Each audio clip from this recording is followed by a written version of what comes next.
Marc nous décrit une scène étonnante. Jésus est rentré dans la maison de son ami Pierre, à Capharnaüm. Ce ne sera guère du repos. Il sait bien qu'annoncer la bonne nouvelle est avant tout une affaire de contact. Et revenu à la maison, il ne s'abandonne pas au confort de son intérieur. La foule le relance aussitôt, et il ne prend même pas le temps d'avaler une bouchée de pain. Et ils viennent à la maison et la foule s'y assemble de nouveau, de sorte qu'il ne pouvait même pas prendre de nourriture, lui et ses apôtres. Marc 3, verset 20. Il se néglige au point de paraître complètement fou aux yeux de sa parenté. Et les siens l'ayant appris sortirent pour se saisir de lui, car on disait « il est hors de lui », et sa mère et ses frères arrivent. Et se tenant dehors, ils l'envoyèrent demander. Et la foule était assise autour de lui, et on lui dit « Voici dehors ta mère et tes frères qui te cherchent ». Marc 3, versets 31-32.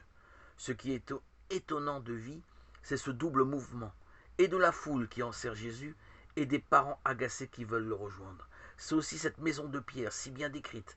Je la vois bondée par une foule qui adore entendre sa parole. Ils sont tous là, en cercle, autour de lui, tous, oui, toute oreille.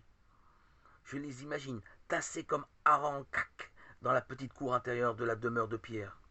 Et Jésus, qui promène sur eux son regard et leur donne l'étonnante réponse qui bouleverse à jamais les rapports entre Dieu et nous.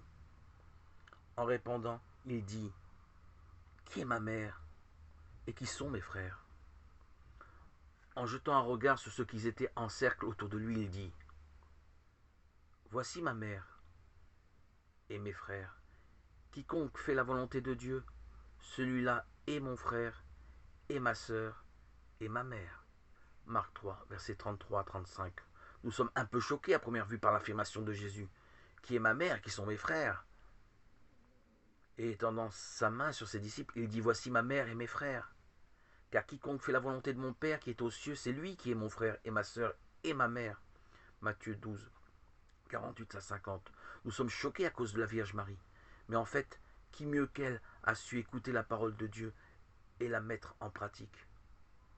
Luc, d'ailleurs, nous apporte une notation précieuse qui nous rappelle l'Annonciation. Ma mère et mes frères sont ceux qui écoutent la parole de Dieu et la mettent en pratique. Luc 8, verset 21. N'est-ce pas ce qui s'est accompli à l'être en Marie? Rappelons-nous le message de l'ange. Or Marie dit, voici la servante du Seigneur, qu'il me soit fait selon ta volonté. Luc 1, verset 38. Le royaume de Dieu est ainsi offert, non pas simplement aux intimes du Seigneur, mais à tous ceux qui, avec courage, se contentent de faire la volonté de Dieu dans le terrible quotidien. Jésus manifeste ici, comme toujours, une entière liberté d'esprit et d'action vis-à-vis de sa famille terrestre. Ce qui compte avant tout pour lui, c'est de se conduire en fils de Dieu, en se conformant à la volonté du Père. Oui, Dieu est un Père, mais seule la foi nous permet, et non les belles paroles, d'entrer dans le mystère de la vie humaine et d'en accepter l'apparente fatalité destructive. Car que dire devant un cancer, un deuil brutal, une fatalité écrasante, comme la destruction de notre amour humain, conjugal ou familial? C'est pourtant là, au cœur de notre mystère, que Jésus affirme être notre frère.